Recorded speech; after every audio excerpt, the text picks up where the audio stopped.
राधिका तिवारी आप सबको प्रणाम करती हूँ और आज आप सबके बीच एक पारंपरिक सोहर गाने का प्रयास करती हूँ। कैसा लगा आप लोग सुन के जरूर बताएं। आइए सुनते हैं।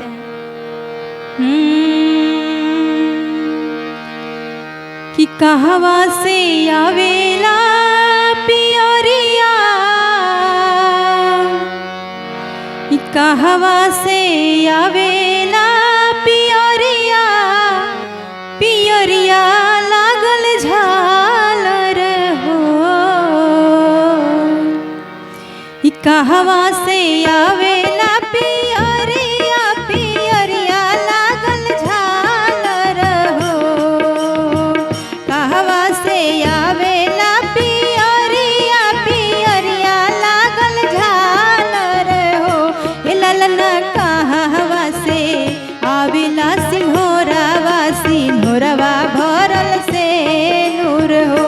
हे ललना कहवा से आवेला सिंहोरावा, सिंहोरवा भरल से नूर हो।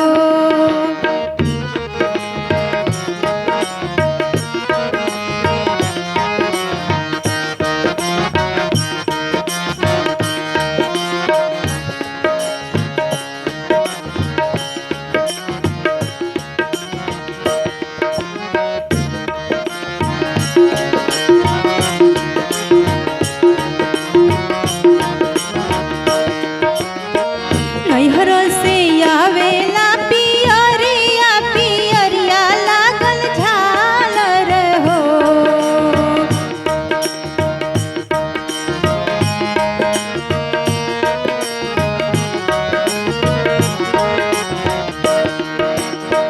नैहर से आवेला पियरिया, पियरिया लागल झालर हो।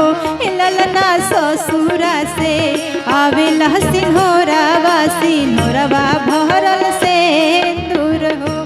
ललना ससुरा से आवेला सिंहोरावा, सिंहोरवा भरल से दूर हो।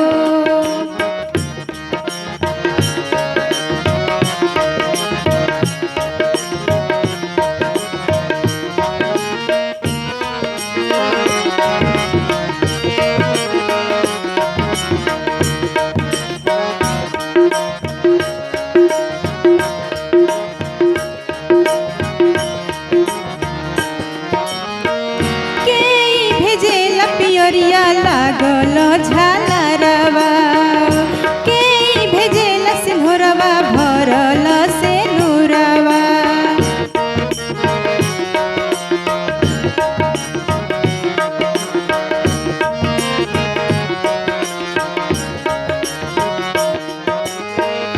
के भेजेल पियरिया लागल झालरवा, के भेजेल सिंहोरवा भरल से नूरवा। हम मोर भेजेली पियरिया, पियरिया लागल झालर हो।